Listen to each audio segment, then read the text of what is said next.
Paula, and I just wanted to briefly introduce the Planners Network, which is the co-convener of this panel.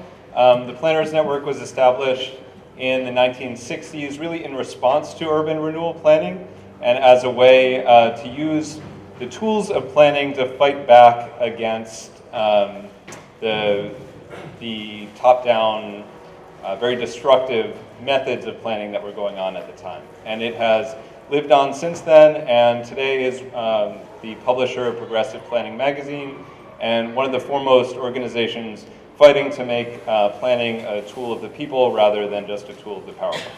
So the New York City chapter of the Planners Network puts together events like this, about 4 or 5 a year. We're doing a similar one about the future of rent regulation coming up in late February or early March. We'll have another series on the future of community planning in the spring. So organizers that we are, I'm going to pass around a sign-in sheet. If you want to hear more about these kinds of events, please sign up. And without further ado, I'll turn it over to our panel. Thank you very much for coming, especially on a day like today.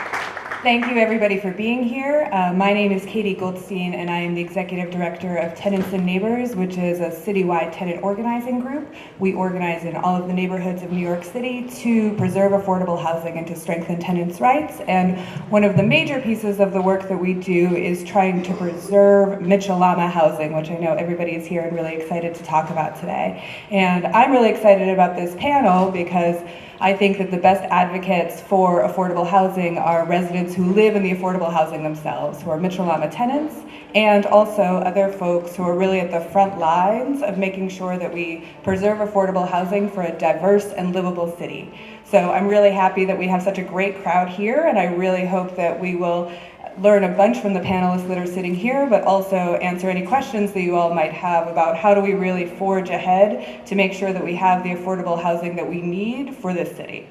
So I wanted to begin by thanking the Queens Museum, of course, for hosting this, also Wood from Ocean Village. We are missing, unfortunately, Jackie Peters, who from the Putnam Coalition. She could not come, unfortunately, due to weather, but because she is both a Tenants and Neighbors board member and active member leader, I'm planning on bringing some of the things that she's had to deal with and her challenges and her development and her community into this conversation, so her voice won't be lost here. So I'm going to turn it over to the panelists for them to briefly introduce themselves. Hi, I'm Charles Chawalko. I was involved with the production of the cartography behind the urban reviewer map that we see at the exhibit. I graduated last year from the Parsons Design and Urban Ecologies program with a thesis based completely on the preservation and the privatization battle at my housing complex, Southbridge Towers in Lower Manhattan. And I'm also a mapping research assistant with the Morris Justice Project up in the South Bronx. That's part of the public science project. Hi everyone, my name is Alexis Smallwood and I am a resident of Rockaway of 9 years. I am also with the group Rockaway Wildfire, which formed out of Hurricane Sandy. And we are doing land advocacy. We're spearheading the community benefits agreement for the last 81 acres of land, which will be developed by L&M and Bluestone and Triangle Equal. I am also tagging along with Paula vacant lots, which are under Urban Renewal, and hopefully starting a cooperative juice bar. Wonderful, thank you. So just for a little bit of context, so I began organizing at Tenants and Neighbors in 2007, and really the area that I was working in was trying to organize in Mitchell Lama rental buildings. They're both Mitchell Lama rentals and cooperatives, and we'll hear from those different perspectives today. But when their affordability contracts were expiring. So most of these buildings, they have private landlords with subsidies that were given both by the city, state, and federal government. And many of them expired after a period of time, mostly 20 years, even though some of them were for 30 years. So since most of this housing was built in the 1970s, that meant that I arrived at organizing at Tenants and Neighbors really at the exact moment after there had been a mass loss of Mitchell Lama units in New York City and also more broadly in New York State. And from our perspective, Mitchell Lama has to be a part of the wider conversations that are happening around affordable housing because it is such a precious affordable housing resource, and losing that many units has really changed the character of New York City. And so for those who, we've lost thousands of both regulated and subsidized housing units in the city, and also we're in a current context of severe gentrification and displacement, and we really see those things as completely tied, right? Neighborhoods change because we lose these units, we lose where people are actually able to live and call their home. And in the current political moment that we're in, there is no way, even if we were building amazingly affordable housing, for us to build what we've lost, right? And so the housing that is currently being built, very little of it is fully affordable, and very little of it is at the scale or deep affordability levels of what we actually need for this city. Just for some context, in 1990, there were 65,000 Mitchell Lama units in the city, and now there are 34,500. So we've lost 47% of the Mitchell Lama rental housing stock in the city since the 1990s.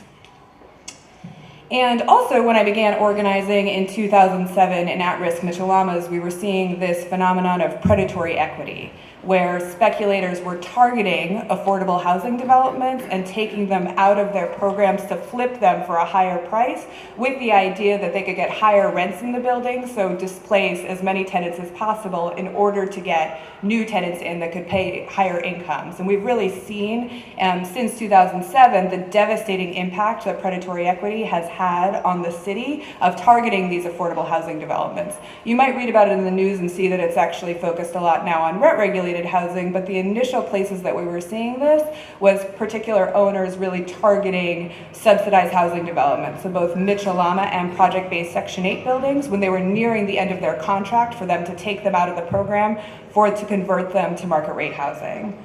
And just so you have a better sense, like I said, there are about 34,500 units of affordable housing in New York State, and the program was created in the 1950s as a New York State specific affordable housing program, right? It is for New York State. It was created at the state level by an assembly member and a senator.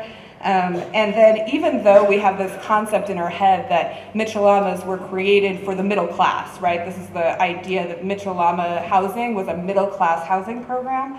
The original intent was actually for both lower income and middle class tenants. So I really want folks to be thinking about that in terms of the new housing that's being built. There is this concept that Mitchell Lama filled this gap, right, for middle class folks that didn't have housing, when actually the way that it worked in the buildings, there was a wide, diverse array of incomes of folks that ended up living there, both from lower incomes and also to higher incomes.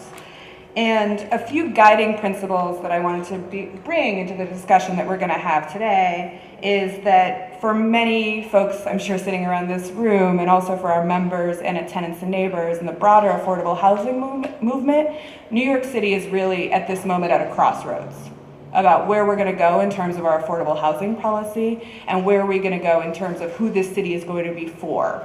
What kind of policies are we going to have, and who are they going to end up benefiting? And what we've seen in the past really 10 to 15 years in New York City is that there have been policies that are for the rich, right? They have actually facilitated gentrification and displacement through not preserving affordable housing, and the new construction that's being built, like I said before, is not sufficient.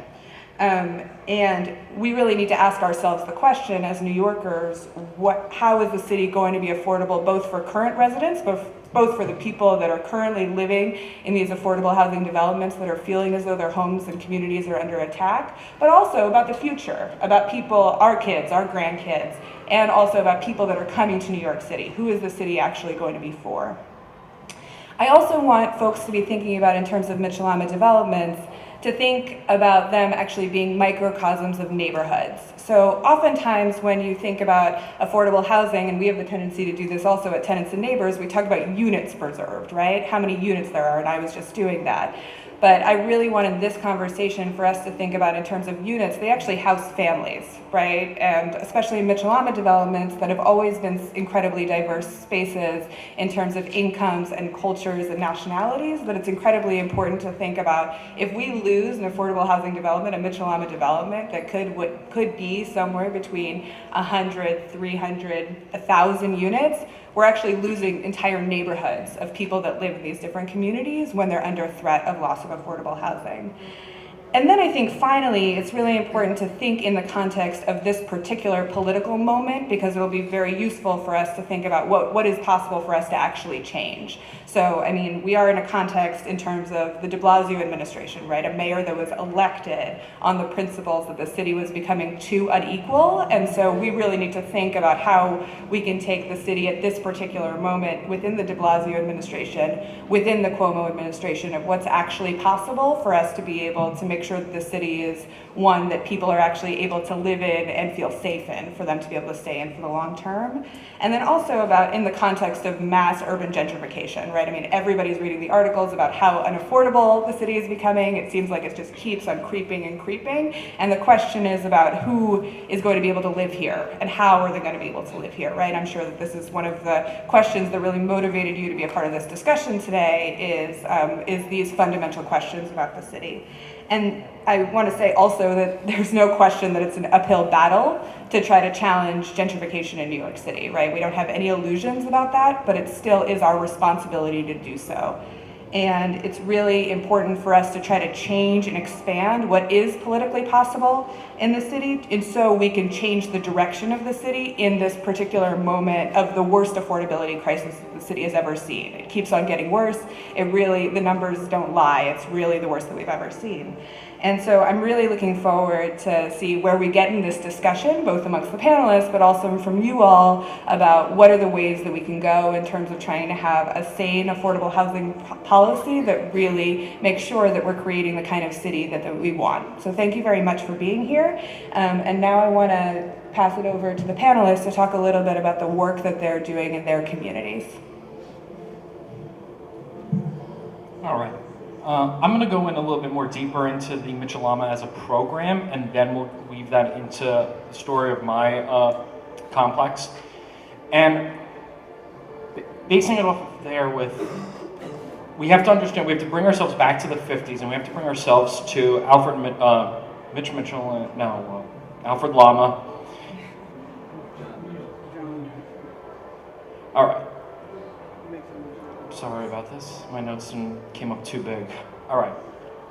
So when the program was coming up in the panel up in Albany, they had realized that there was a housing crisis going on in the city, and you have the effects of suburbanization growing and the pushback of the growth of cheaper houses on the outskirts, and the fact that you have a degrading housing stock inside the city, and the fact that this started creating a rift where you had people coming into public housing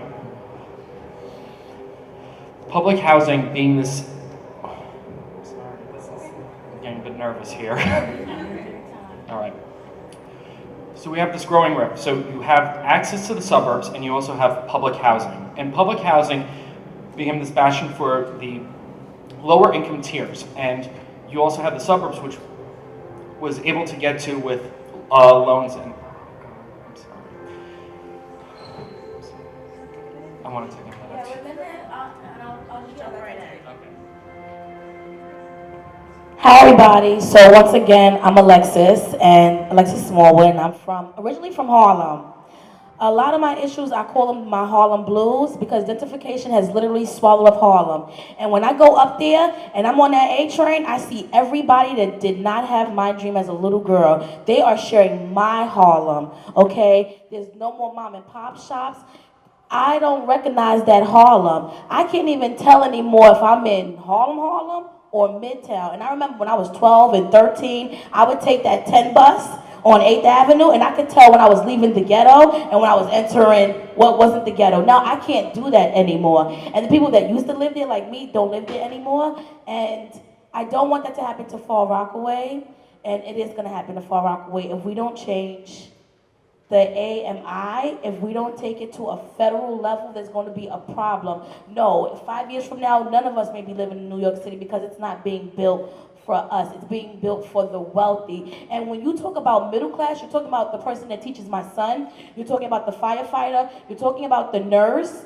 When you talk about middle class, you're not talking about the lawyer or the doctor. You're talking about someone who's actually making only $35,000 to $40,000 to $50,000 a year, or even lower than that. Another issue. So what happened was, I was a New York State foster child.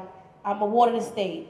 So basically, when my adopted mother and I reached our breaking point when I was 17 years old, I left and I reunited with my mother, and we went to the shelter system.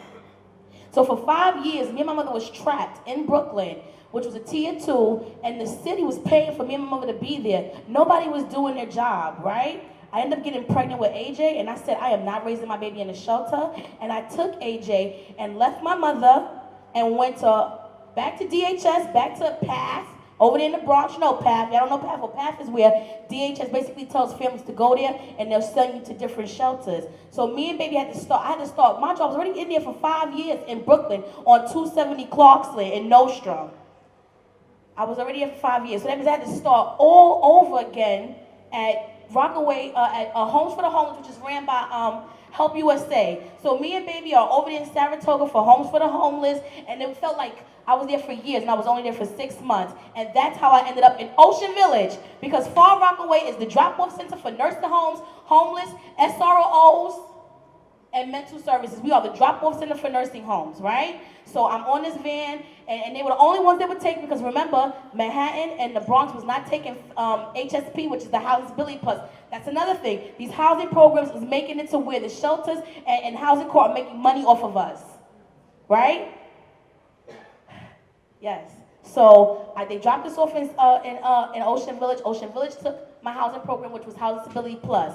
Then Mayor Bloomberg and the rest of another thing, developed the Mayor Bloomberg and development companies, they work together, right? So after the HSP, he did something else where he threw that FEPS in there, which was the trick is you get evicted, I send you to housing court, I make you go through all these loops and hoops, you got to give me your money, and then welfare gives you money, and then Catholic Charities or whatever church organization is there for you, like Hope Base.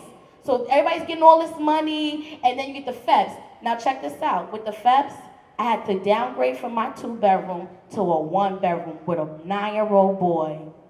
So now me and my 9-year-old are in a 1-bedroom in Ocean Village. Okay, he is growing by the minute. Okay, and that for me is a problem because he needs his space, I need mine. We're overcrowding. My stuff is starting to go into the balcony because my apartment can't hold everything. Remember, we were in a 2-bedroom, which means I had to put all his stuff in my room. Another thing that comes with being in Mitchell Lama and housing programs is I don't know when the landlord's gonna kick me out because I'm on public assistance. I'm doing WEP, I'm doing AmericaWorks. Now, another thing is, now that we got so now remember you were talking about the whole, the grandfather's clause with the housing program 30 years?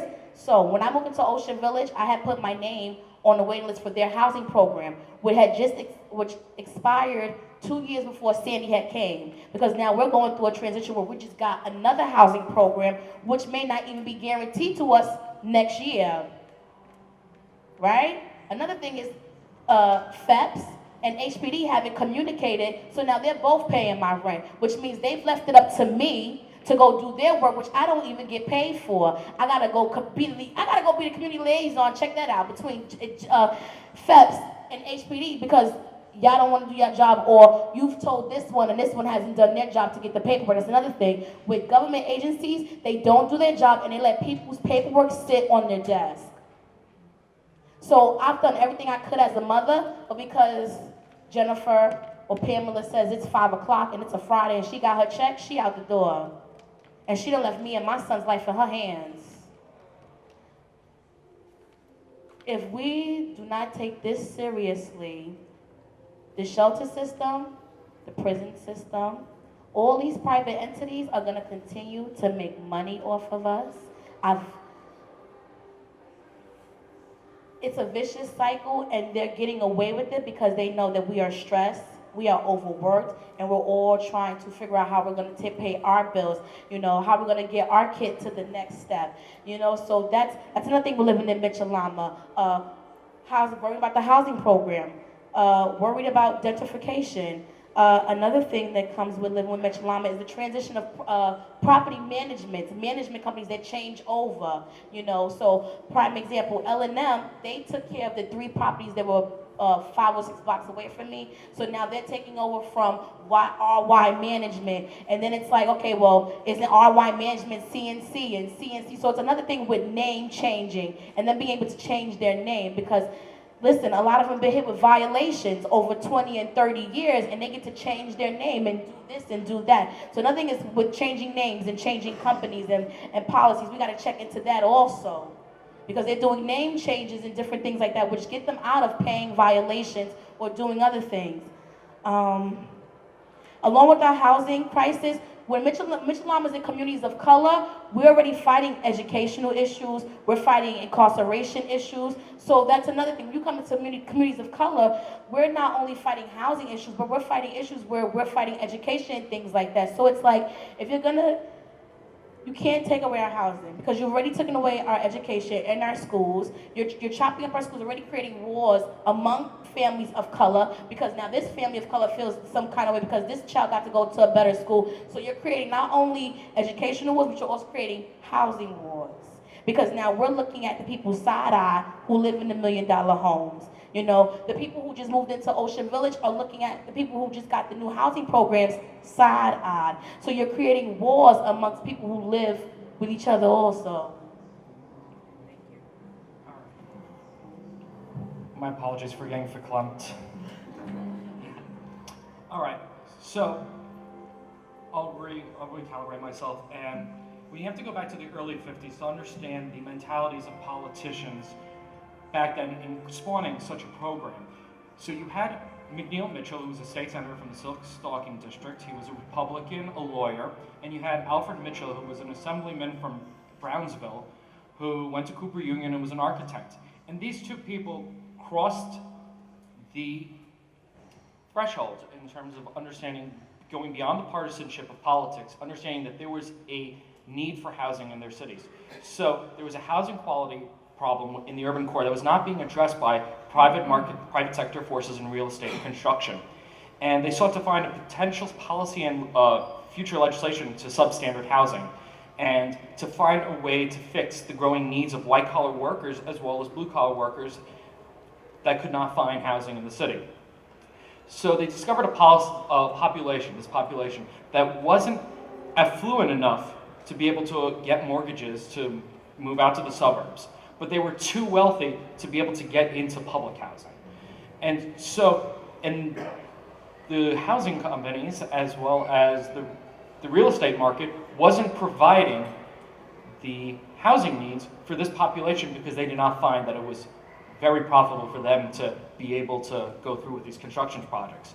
So the Limited Profit Housing Companies Act came as a direct spawn of this realization that the state and the city would have to come out and put up the money in a construction loan in order to get these projects off the ground. And so by creating a limited profit, you would at least give incentive for construction companies as well as housing development companies to come in and say, all right, so we'll build these projects and we know that we'll at least get a limited profit each year, so this at least keeps our budgets up. And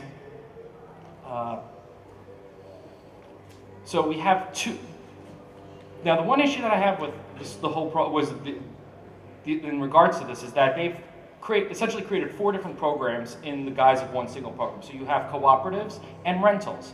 So rentals would be projects that could either be renovations or developers pay and build and times out, or you would have the state or the city use eminent domain to claim territory, to claim land, and to be able to build on it and selling it to housing development corporations, and they would build up these cooperatives. So you have a state portfolio of cooperatives, a state portfolio of rentals, a city portfolio of cooperatives, and a city portfolio of rentals. And now, this is where the language gets confusing, because when you start using the language of one, it interferes with the other. So if you go into the laws, like I've looked into the limited profit housing laws, when you get to issues such as, which I deal with, which is privatization, you start understanding the problems with the language, and that the idea that they use rent in both situations when in fact one pays a maintenance and one pays a rent. And the mechanisms by which how funding works gets also further complicated. But I'm going to say some more. But my work in Southbridge Towers was that my family grew up there, and long generations to the beginning. We were built in 1968 as a part of the Southwest Brooklyn Bridge Urban Renewal Plan. And it was built in an area of Lower Manhattan that was pretty desolate. It was only filled with single-room occupancies of the Fulton Fish Market, and the 1966 Lower Manhattan Development Plan had really stated that there was really no residential population, and we needed to find a way to be able to boost the tax revenues of the area. And they found that if you built a 24/7 residential population there, that would be one effort into helping revitalize that area from what they called a blighted condition. And so being able to claim this area of warehouses, coffee manufacturings, old leather workshopping places that had existed since the Civil War, all got claimed and all got torn down. And up came Southbridge Towers, and south of the Brooklyn Bridge.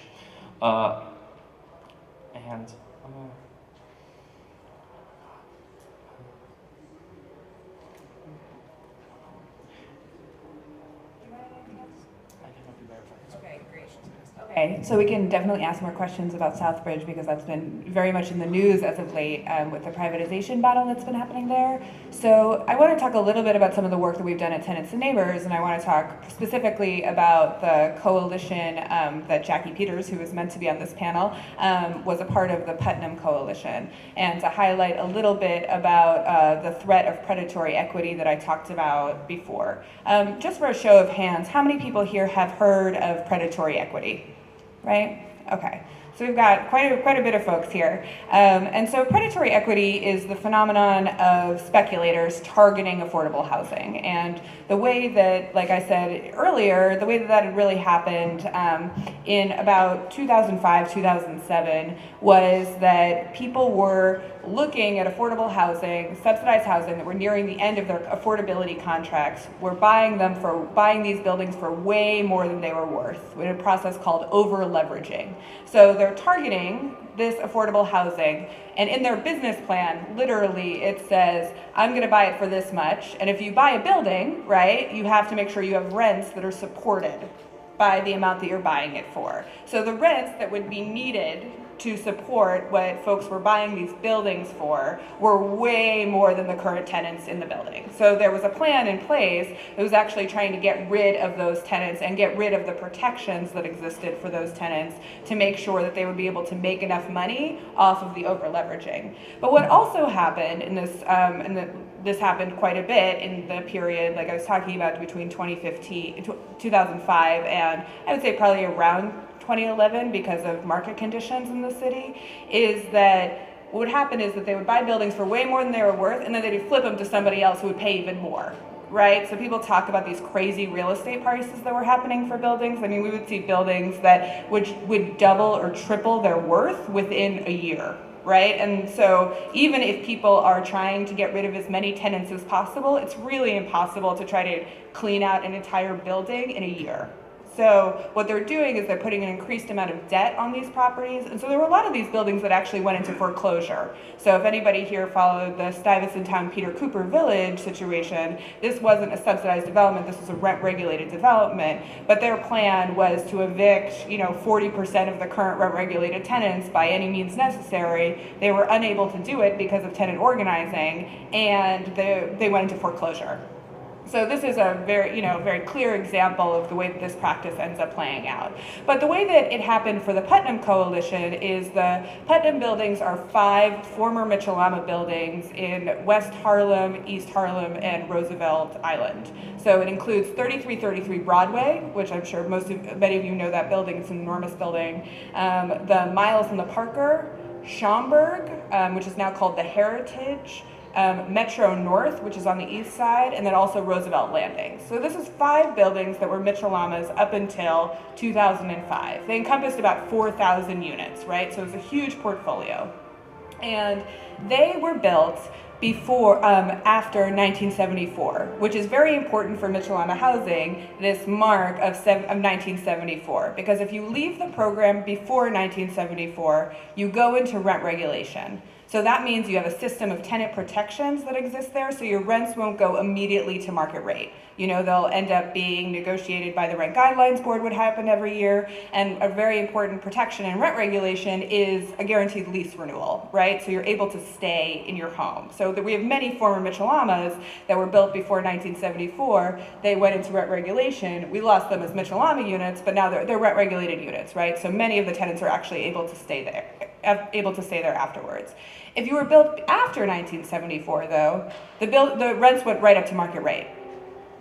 So there's this very strange distinction, right? And it's because when the Emergency Tenant Protection Act passed, and we've been trying to change this into the laws in Albany for a very long time, but it means that if you live in a building that was built after this particular date, that means that your rents would go straight up to market rents. And so that's what happened to these buildings when they left the program in 2005, not without an enormous organizing campaign to try to preserve these buildings as affordable, but like I said, these were owners that were interested in taking them out of the programs to have market rate housing, right? They thought they'd put their people had put their time in. They thought they should cash out at the end of it, right? Which is how the agreements worked, right? Mitchell Lama was not a permanent program. It was for a period of time that you had to do this, and then it's completely illegal for them to leave the program. So that happened in 2005. There were tenants there because the buildings had federal subsidy that actually got vouchers, right? So they got something called enhanced vouchers, which is more than a standard Section 8 voucher, because with a standard Section 8 voucher, you have to actually find a pretty low rent apartment. There are parameters in which you can rent a Section 8 apartment. With an enhanced voucher, it was meant to keep tenants in place, right? So that meant the market rent could go from, let's say, $800 to $3,000, and the tenant would still be able to stay in place because of this enhanced voucher. So it was tied to the tenant. It was no longer tied to the building. So this happens in 2005. Most of the buildings, you have to income qualify to be able to have an enhanced voucher. Most of the tenants qualified, right? So these are buildings that used to be permanently affordable buildings, now have subsidies that are tied to the tenant, which you see more and more in affordable housing policy, is that there's this idea that tenants want to be flexible, want to be able to have vouchers, but it means that we're just creating protections for individuals and not creating permanent affordable housing for people for generations to come, right? So they have the enhanced vouchers. Then in 2007, they were bought for twice the amount that they were actually worth by a company called Urban American, who ends up being their owner for a long time. But during the course of that period, they have different partners that invest. So Urban American is what we would call one of these predatory equity owners, right, that had targeted affordable housing, and they did this with the Putnam portfolio. And then also they own, thousands of rent-regulated apartments throughout the city where they're trying the exact same practice of paying a lot more than they were worth, with the idea of trying to get a certain amount of tenants out. So this happens, and everybody is trying to figure out how to respond to it, because what the tenants are experiencing, because the buildings are so over leveraged, is that conditions aren't getting done, right? Because if there's not enough money to pay for things to work, then they don't, right? So we were talking about mass issues with elevators, right? It's in buildings that are 25 stories, they're not working, or they're not, they can't get anything fixed, right? There's really major issues that tenants are dealing with for a long period of time.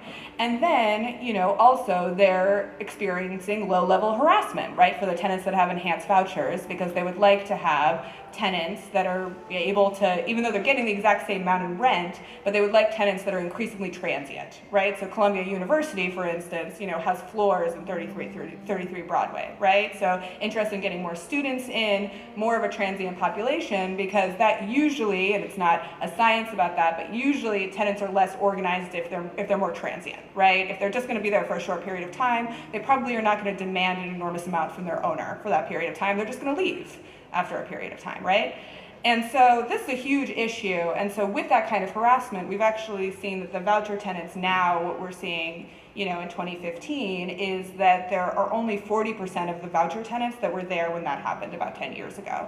So it's been, it's significantly decreased. And these were not people that were interested in taking their voucher and, going, for instance, to buy a house in the South, right? Like that was not what they wanted to do. It's because of the harassment and the insecurity that they faced every single day being in those buildings that forced them to leave.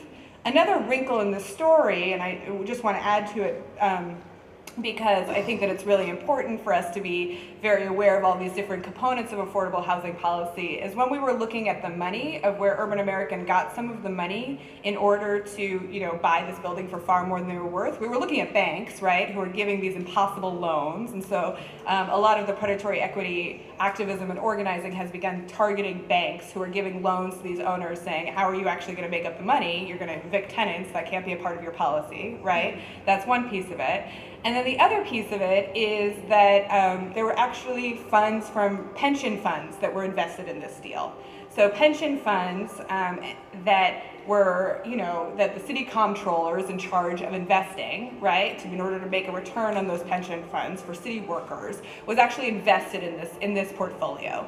And so this is a huge deal, right? I mean, these are a lot of the people that live in these developments are city workers, right? So their pension funds are actually literally making it so they're feeling the pressures of displacement and helping to evict them, which is enormous, right? That's a huge, huge thing. And so we did a big campaign back then about trying to make it so the pension funds would not be invested in these kinds of real estate deals, right? And so we made, some progress on that, but in the time in which the building was just recently up for sale and it was actually on the market for $1 billion, I'm not kidding, $1 billion, there was still comptroller funds that were invested in it, right? So this is something that I think is incredibly important when we're looking at affordable housing and real estate in the city, is that people are investing in these incredibly risky deals that are really, really hurting communities in affordable housing. And this is a phenomenon that we saw. This is just a snapshot of a portfolio where this is happening. But there has been tons of citywide organizing and activism, because in many neighborhoods that have rapidly gentrified, that have regulated and subsidized housing, there are these actors doing these types of practices in these neighborhoods. And what they're trying to do is trying to get rid of all of these tenants. But what's been amazing about it is that they go into foreclosure because the tenants aren't leaving. Right? The tenants are organizing, they're staying put, they know their rights. When they get taken to housing court over and over again for the owner saying that they're not paying their rent, they actually know their rights and they stay in their homes. And so this is a practice that has been very detrimental, but the things that have actually combated it has been a strong tenant movement and tenant education in the city. So I think that's really important to think about, is that there are all these threats, but there's also amazing organizing and activism that's happening against these particular threats. So I wanted to bring that in. So I wanted to turn it over to the panelists and ask them a few questions that I have here. And so I wanted to hear from both of you about, what do you think that Mitchell Lama housing did for New York City? And what do you think the city would look like if Mitchell Lama housing had never existed? I would say Mitchell Lama, I'm gonna use a phrase I used for Hurricane Sandy. It's like a blessing and a curse at the same time. It's a blessing because I had my first apartment at 22. I was able to go to school and do, what I had to do for me and my son and provide that stability, that I wasn't granted in the 80s when the drug dealers were taking over the buildings in Harlem and destroying lives and families like mine and pushing us into the foster care system. Bratton, you got a part in that, sweetheart. And so I think with that, it allowed me to, become independent and things of that nature, but it also was the curse. And what you say with housing court is not for me, it's not for you, it's for the landlord, it's for predatory, as she said, it's for those. And this is they're gonna have to get a new hand just because I spotted it. It's something like this. They do this. You know what that means? go up some more. So that means if my landlord did something wrong and he was supposed to drop $100, they're gonna put $100 on what I owe in rent. And so that means I have to basically give them everything I have. That's the curse. If we don't have Mitchell Lama, I won't have affordable housing. My son won't have somewhere affordable to live. You know, the nurse who works so hard to take care of people's grandparents and she's not gonna have anywhere to live. Citibank is a bank that gives L&M. They gave L&M money. So you guys need to check that out. And Bank of America also. And JP Morgan, they have a part in this. They have a part in the housing crisis. They have a part in that whole Bernie Madoff situation. They have a part in why the housing market is falling down. Same thing with the universities. They're coming into communities of color and they're building housing. So not only are you dangling the carrot in front of me with education, but you're dangling with the housing. Because I can't get education and I can't get housing either. And that's another problem with Columbia and Cornell and the NYUs. You're taking housing, you're down in Alphabet City, and you're raising tuition. So not only can I get a good education, but I can't even get decent housing if I needed it, because you're coming up there with your boys, your big boys, you know, real estate boys. They're coming there like cowboys with the guns and they're shooting and your brothel houses. It's like, it's destructive. It's very destructive behavior. We have to find a way to organize those in the projects too, because now L&M is about to eat off the projects also in the 5 boroughs. Check that out also, because he's coming to in my community to develop, and I keep telling them we cannot be, how can you say it? We cannot be lenient on them, because they're gonna eat, regardless if they build that 81 acres or not. L&M, Bluestone, and Triangle Equal are gonna eat, because they're gonna get housing from the projects, because the projects claim that they're broke. Okay, thank you. We'd be looking at a very different city had Mitchell Lama never been created. We would have dealt with a city that would have been far more derelict, a lot more vacancies in the streets. Mitchell Lama created these communities, these cultured, I don't want to use the word colonies because it has too much relevance, but it created these closed communities, and it created these communities that helped the surrounding neighborhoods, kept businesses alive, and really cultivated and created this. However, at the same time, it also played into the same schemes of the city, with understanding about growing the property rates, growing the property values in the surrounding areas, and changing areas. So if you think Lower Manhattan before the 60s, it was desolate and warehouse industrial, and it really wasn't until Chase Manhattan Bank put up their building that started reviving interest in Lower Manhattan again. And then afterwards, and it really took 9/11 for them to really start turning office building space into condo space, and then that sparked the whole regrowth and the rebranding of downtown into this new thing called FIDI, which I find absolutely lunatic. But we also have to realize that, I mean, it was also tough because the communities that they grew in, these Mitchell Lama complexes, they didn't have access to community assets as much as other areas. So when they used to pop these up, it was hard to get school access. So it wasn't until the 2000s when they actually started building schools near Southbridge Towers, even though it was around for over 30 years. They had to go all the way to Tribeca and into Chinatown for access to that. And Okay, so the next question is about, you know, what is something that could be changed in Mitchell Lama housing from your perspective? So what do you think is the most important reform that could happen to the current Mitchell Lama program? And what do you think the city would look like if that reform were implemented? I would say it takes taking the money out of politics, showing up to Albany. And honestly, for me, I think it would be showing up to Albany, showing up to Washington with these families that they plan on kicking out and saying, listen, this is my Indian neighbor, this is my Muslim neighbor, this is my Chinese neighbor. We have created a community, and now you're going to break this community up. You're going to break up kids who have familiarity, who know their friends, who are going to have to move into another community, which is probably suffering from drugs and crime and everything else under the sun. And it's like, if you do that, it would make more of a statement, because right now, they don't see that. They don't see the bodies and the faces and the kids. That's what this actually boils down to, the kids and the youth that live in Mitchell Lama and are suffering. That's what happens, because when they leave and they get evicted, they're going into the shelter. They're going into unstableness. They're going into a situation where there's drugs being used, sexual abuse. You know, parents have to fight with other parents because there's an issue of, well, she's taking care of her baby better because everybody's living a different lifestyle, so you're creating more of a hostile environment. And you're putting them in an environment where, like from my environment, we have a shelter right now. We don't have reliable transportation. We're fighting for medical services. So you're gonna drop 155 family shelter in a community that just got over a storm 2 years ago. So you see what I'm saying? You're putting trauma on top of trauma on top of trauma, and it's like, what are you gonna be when I start breaking down? You know? So it's like with Mitchell Lama, I think it would be a community that will revitalize. Nobody would have to worry about housing.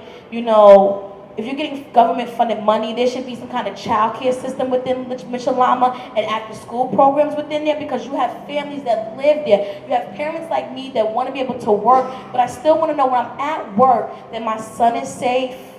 Nobody's, harming him, abusing him, because this world that we live in right now is very cold.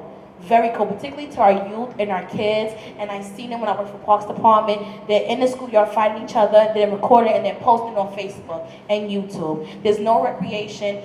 When we were getting ready to get off of our 30-year clause, and they were going to bring in another housing program, there were promises made that if we went along with the rent increase and do this and do that, we were going to get an after-school program. We were going to get a kitchen where they could learn how to cook. They were going to get a music studio. The only promise that L&M kept was the rent increase. If I tell you no lies, listen, if I wasn't okay, so it's the enhanced voucher, yeah, right? There's actually two, the enhanced, which is the one that you can take with you. The PV is the one that actually stays on the complex and pays for the operation, pays for salaries and everything else. Now, with the PV, you can only go to another Mitchell Lama complex, right? With the enhanced, you can go to Puerto Rico or any other U.S. Virgin Islands or anywhere else. That's the difference between the enhanced, right? Now, that's the only thing. Now, my one bedroom is now $1,400. When I moved in Ocean Village, a one bedroom was $600. $600. Now it's $1,400 with the rent increase, and it's going to get higher than that. And that's why we have the enhanced, because if my rent goes up tomorrow $1 million, they'll literally pay half of that. We have to fight for affordable housing, or no one's gonna be able to live in New York City. Not my son, not his friends, not his future children, not her future children, not your future children. They won't even be able to meet each other in the future because they won't even live here anymore. They're gonna try to push us out into the South. Things like that, like Delaware, places like that, which are already suffering from their own issues and economic depletion. Great, thanks. Charles? Okay. I think one of the most important reforms needs to be clearer language and more transparencies in the processes that involve Mitchell Lama. Because when dealing with cooperatives, what I found was that ever since 2004, we started dealing with a board of directors that wasn't the most open. They had actually closed board meetings. They had started using proxy ballots as ways to pad the vote totals. And it's a little controversial statement, but I will say that before 2004, you may have gotten 10 absentee ballots in an election, and once they came into power in 2004, there was somehow 500 proxy ballots, so it seems awfully coincidental. And that's one of the huge challenges that we dealt with, was that once you have that pad, then you have that control, and they start thinking that they rule for their section, and then they start politicizing the processes. So when a board of directors used to care about running a self-sustainable cooperative and running it for the best, it became a highly politicized, vitriolic environment where it became an us versus them mentality. And it became this, you're either for privatization or you're against privatization, and people would ignore you if you were on one side, and it just kept ramping up until recently once the actual vote went through. And I believe that that's one. I think we also have to fix some of the income restrictions and understanding the income restrictions in the bigger scheme of things, because I feel that once you start having this process of inheritances and the generations that grow in these cooperatives, and you have it passed down to families, you start creating this kind of more a higher socioeconomic status in the complexes. And so these people become removed from understanding the benefits of the cooperative. And they see more in terms of the housing as being a commodity than they actually do seeing it as a usable asset that we actually live in here and we need this to actually live in. And then continuing on to this privatization process, it also becomes a matter of being able to inform people and actually controlling the truth and allowing people to understand what the processes are. And I just want to show you the actual physical history of privatization, because this is the feasibility report that got passed in 2006 from the accountant and the real estate people, and we can see that this is roughly about, and this was easy to understand. Then when you privatize, it becomes a red herring that gets evaluated by the Attorney General, and then it becomes this book, which then becomes even denser and harder to understand. And then we get to the actual black book that we actually get to vote on to privatize, and you get this 900 tome, you get an amendment, and then you get a second amendment. And when we were hosting a whole group of, a family friend of mine and a couple of people, we formed this independent tenants association as a way to be able to speak about issues that weren't going on at board meetings, because A, they weren't being led into board meetings, and they weren't even allowed to contribute topics for the board meetings. So they created this group that wasn't pro-Mitchell Lama, that wasn't pro-privatization with the board, so they tried to get this to encourage a dialogue amongst people. And this was a common occurrence, was that saying, how often are people actually going to be able to read through this entire piece that essentially even accountants will even have trouble reading. And I got interrupted. And the language becomes so riddled in legalese that when we were having our meetings towards the end, and that they gave us all this time to evaluate the plan, even after the vote, when it voted yes, people were still coming back to us asking us basic questions that were addressed on the first, second, and third pages. And people saying, issues concerning reverse mortgages, which we were saying from the beginning that you cannot get a reverse mortgages on a co-op in the state of New York. People are still saying, can we change our vote now because we found out that we couldn't? And it's because the dialogue is hard to maintain, because you have this politicized environment. So you have one side that are going around accusing the pro-Mitchell Lama people of being liars because they want to preserve the Mitchell Lama. You have the other people the Mitchell Lama side trying to say, wait, just think about it, we're not all doomsayers, we're not saying this, but we have to evaluate, because our Mitchell Lama system is a sure thing, but the path to privatization is one riddled with insecurity. Great. So I agree with all those reforms. I think that, transparency is so important, and I think that there is a really big issue with current Mitchell Lamas about how unaffordable the stock is becoming for the people that are living there, right? So it's not just about the preservation of the buildings themselves, but these buildings oftentimes were built in the 1970s or 80s. They need work, and currently the way that rent increase happens is that the owner just submits to the agency the repairs that they need, and then the cost goes down to the tenants.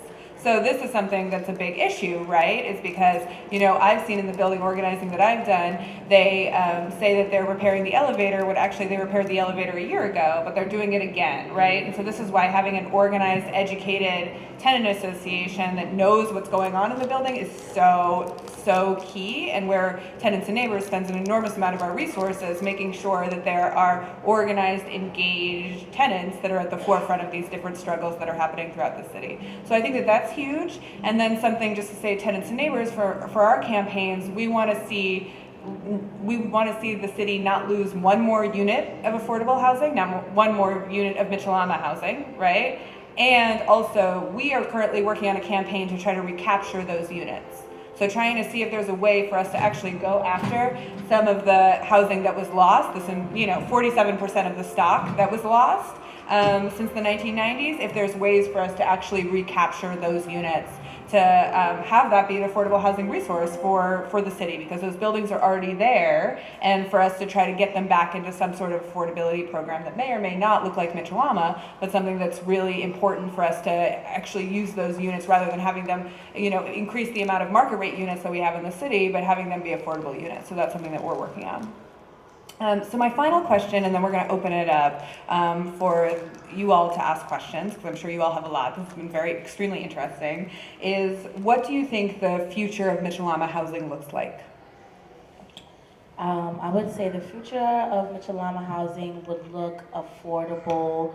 It would have amenities, and not only for those that make $100,000. Like, I would like to have hardwood floors and a washing machine on my floor, and the daycare and the rooftop and the pool room. Like, I would like all those things, and it shouldn't only be for one group. It would be affordable. It would have green space. It would actually be green. It would have green things. It would be renewable, sustainable. Maybe have a farm on it. Bring economic growth and development to the residents that live there.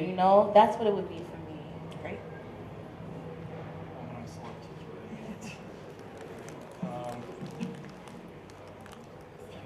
Yeah, in the future. I would hope it's still around, because I really don't see the program. It's not going to be a perpetual, that's not a word. You won't be able to keep this program going again, because the simple fact was that if we look back at the history of urban renewal, as we've seen, is the fact that these programs really got off the ground because this land was dirt cheap and they were building on this land. The fact of the matter is that land is never going to be that cheap ever again, and the fact that the city will actually invest in actually buying up land using eminent domain and actually, mortgaging it off and mortgaging a construction loan to a housing development company in order to build a permanently affordable cooperative is highly unlikely, even at the hinterlands of the city and the outer boroughs. But the future is, I hope that we can actually start creating these communities that really interact with each other and really discuss and try to refine the roots that built the communities originally. And the people who built the complex like Southbridge Towers, they built it because they were alone in this kind of downtown environment. So they kept to themselves and they grew the city. So they participate with each other to help create green space, to help as a garden and create flower beds and everything like that. And that's lost in the process as we become access to amenities. Digital apparatuses are creating more disparate populations, and it's how do we continue this coexistence, this cohabitation, to a point where we understand the value of the housing itself as a collective, as opposed to housing, what does it do for me, and how much can I make off of the housing. Great, I like both those. And the thing that I would say is that I think that the new housing that's being built now none of it is fully affordable housing, right? It mostly is 80-20 housing, even though there are people in the city that are really trying to push for 50-50 models of affordable housing and luxury housing, but we're not seeing fully affordable housing that's being built. So I think that we should have fully affordable housing that's being built. The taxpayer money should not be going to luxury development in the city, right? People don't need it. There are tons of luxury developments all throughout the city. Why should that happen, right? So I think that there should be fully affordable developments.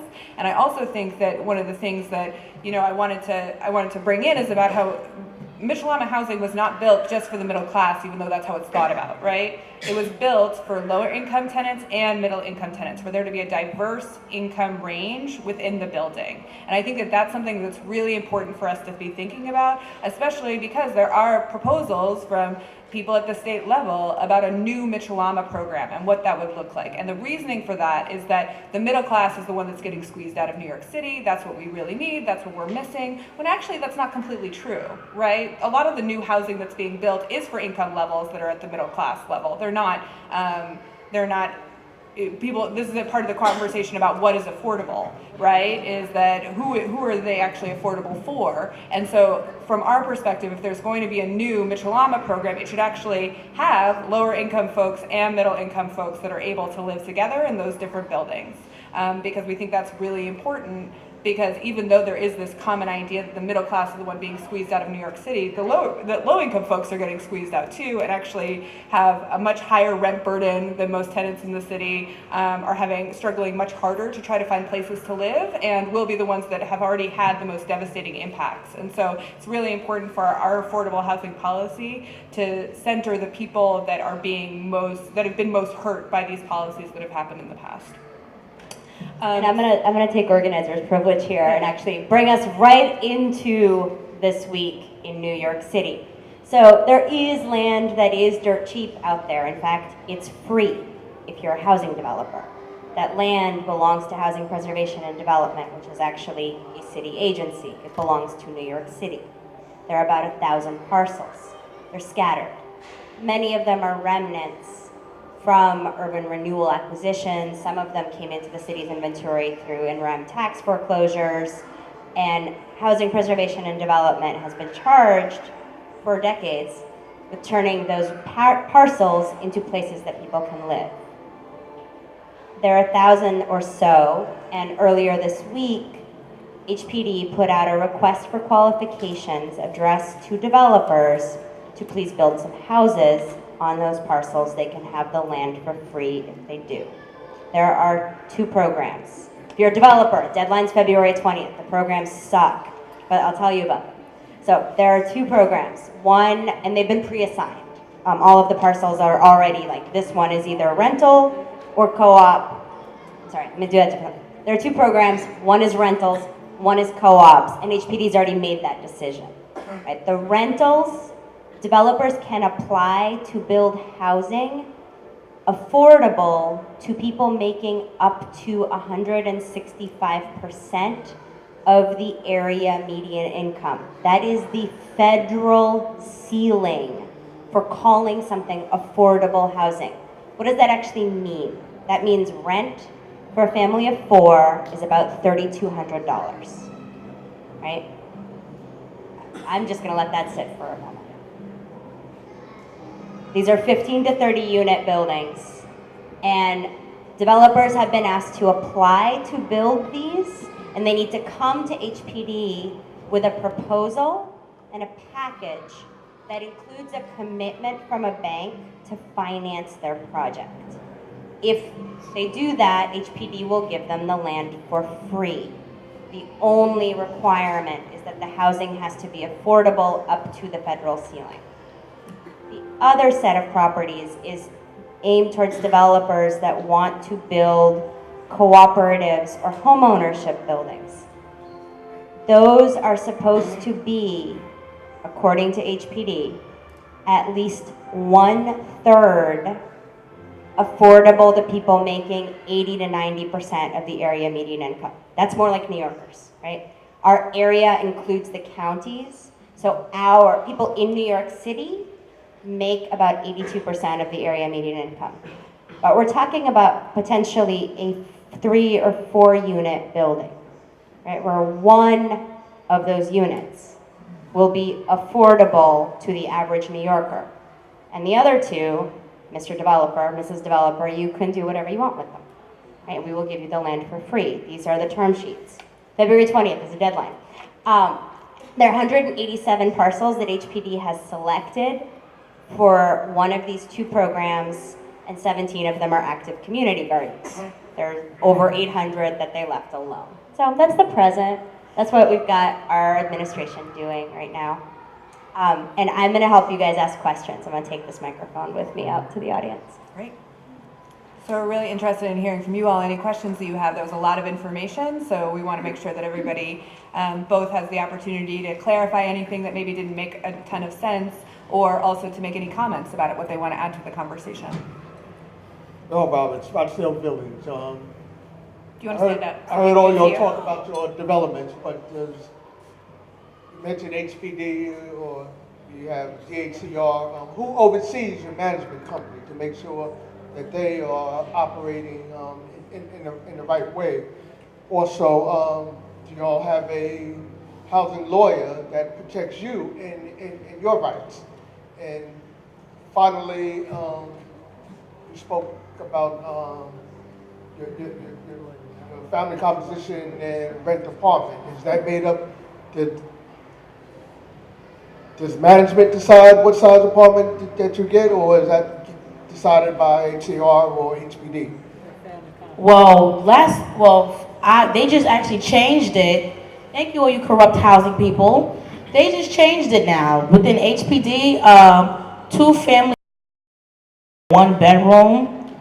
I think a 3 family person household can share 2 bedroom. In my 2 bedroom, there's a family. She has it's literally 6 of them living in a 2 bedroom. So she actually has my 2 bedrooms. So me and my son are in a 1 bedroom. Her family, which is a family of 6, are in a 2 bedroom. It's like they changed the law, because when I was younger, women could share. Yes. But if you had a son, you guys have to have a different apartment, because boys and women do have really different needs. When something goes wrong with my management company, guess who's the overseer? God. That's who I've been praying to. He's the overseer. Try calling 311. Try going to management office. I've been told I've been inappropriate. I've been this. I've been that. The elevator situation. My elevator has been broken for 7 years. Off and on, and they keep changing elevator companies, because the elevator company is basically telling them, when you get sued, I don't want to be a part of it. Within the 7 years I've been living in Ocean Village, which is now Auburn View, we've constantly had broken elevators, and my building has the majority of the elderly population. My son is an asthmatic, so it's like, what do we do in emergency? There's been times where I've had to walk to the 18th floor because the elevator would go out. Getting repairs done. And this is my thing, they are getting federal money, they're getting money from banks, they're getting tax breaks to basically say, I'm gonna kick you out and make you homeless again, and go off and educate their kids and buy their summer homes and get their cars. You're doing all off the back of me and your tax dollars. We gotta take that into consideration too. So PRC management oversees ours, and it's a cooperative, so they are hired and approved by the lease by the board of directors of the cooperative. And so they've been running the complex, definitely over 15 years. And so part of the issue is sometimes we feel that the management company then becomes complacent if they're there too long, and then they become too ingrained into the culture of the complex. And so many times it's come up at the board of directors meetings where they'll search out for another lease with another management company, and it doesn't get, and they keep the same one. And so we wonder how this plays out, say, in the potential post-privatized Southbridge Towers. What's going to happen with that management company? Was there any deals made with them in this transition in terms of the sales of apartments, in terms of those matters? One more thing, the real estate companies also, because when I moved there, you had Wanda, who was like the most corrupt real estate broker, and she was doing dirty deals under the table. No kidding me. Because they get that broker's check, they're doing very dirty deals, because 9 times out of 10, I was the one that did the hard work, but she got to walk off with $3,000. So that's another problem too. Real estate agencies have to also be held accountable, because they're coming in. Like, for example, we have a real estate agent that came in for Ocean Village and was picking tenants out of the shelter, people coming off of the street. So it's like they're all doing dirty deals together. Right now, L&M is running our property, but before that, it was RY Management that was running the properties. So you have to also be careful, because L&M is supposed to be being used as the model, but right now it's like, what happened to Anthony Weiner coming and bringing us our kitchen? Why can't I have an after-school program? Prime example, we had a shooting in the middle of Ocean Village on August 9th. L&M and James Sanders wasn't there to talk about no shooting. And I even asked them, I was like, oh, so you guys are here to talk about the shooting and how we can get my community together? And they was like, what shooting? No. And James Sanders was like, so have you seen L&M? And I said, yeah, he's in that direction. That's where he ran off to. So it's also the politicians that are in seats dictating and basically doing dirty deals with our life. James Sanders, Gregory Meeks, they all want to be on a radio station about Black Lives. You don't care about my life. If you cared about my life, you would have been in that complex talking about what happened on August 9th and about how you're going to fill your pockets. That's the problem also. Right. Yeah. As a possessor of individual voucher, my ears were when we were talking about the future of Mitchell Lama and saying something about it's going to shift toward higher and higher income people. Yeah. I want to hear a little about that, and also possible organizing networks for future coming together with other community members who are in a similar position to me. Well, we'd love for you to join Tenants and Neighbors. That's an open invitation to everybody that's sitting around here. And I think that that's something that's a big concern for us, right? So the proposal that we've seen in terms of future Mitchell Lama programs is by Senator Jeff Klein, who represents very wealthy areas in the Bronx. People might have known him from the news of having the Break-Off Independent Democratic Conference, and he's also heavily funded by the real estate industry. And he's the one that's come up with the most initial proposal about this new Mitchell Lama program. And so that's something that means that it's skewed towards much higher income, and I think that that's something that we need to push back against, right? Is to say that the people who need this housing are not these folks. There needs to be enough subsidy for it. So I think that there's lots of organizing opportunities, and that's something that Tenants and Neighbors is going to be heavily involved with if this proposal actually becomes life, right? People have been talking about this new Mitchell Lama program for a long time because Mitchell Lama is widely thought to be an incredibly successful, affordable housing program. And so that's the way it's talked about by many elected officials. And so there is a lot of weight behind that about there being a possibility of that happening in the future. But that's why I thought it was so important to bring in about who it actually was built for originally and how can we make sure that that happens in the future. But the other thing that I was thinking about is that what we didn't talk about is that we are in a moment of having pretty bad federal austerity budgets, right? So subsidized housing costs money, right? It costs lots of money, actually, because a lot of the way that affordable housing has been done is throwing enormous amounts of money at private owners, right, to be able to stay in their particular programs. So they make a lot of money off of owning and operating affordable housing, even though a lot of what we're doing is trying to pressure them to stay in those particular programs. That's something that's a big concern, right, as we see about how the Congress, what's happening at the federal level. We do get money for New York City for affordable housing programs from the federal government, right? And they go through budget cuts for periods of time, and we've been very concerned to make sure that there's enough money in these budgets to make sure that we're able to have the money that's necessary for these particular programs. So I do want to think that I do want to bring in that that's another challenge that we face, is that being able to have money for programs for low and moderate income tenants needs to happen, but that the people in power, especially at the federal level, don't think that that's something important to happen. And that's something that we are going to have a big issue with as more of these buildings leave their program, as their contracts expire, and as we're also thinking about what is new affordable housing going to look like, is that if you want to have deeper affordability, that's going to cost more money. Right? And where is that going to come from? I think all of us would agree that right now the allocation of that funding should not go to support luxury housing, right? But it does also cost lots of money to build truly affordable, deep affordable housing. In connecting with the idea of subsidies and housing, the Mitchell Lama cooperative structure is actually quite advantageous in terms of these kinds of circumstances based on the way it is maintained and self-sustainable. So when you look at the way the limited profit structure works, it's the cooperative only pays a property tax that's based on the cumulative rent per year. So they're paying a shelter rent instead of paying what market rate property values. So Southbridge Towers, if you check, they pay about 1.8 million as a shelter rent.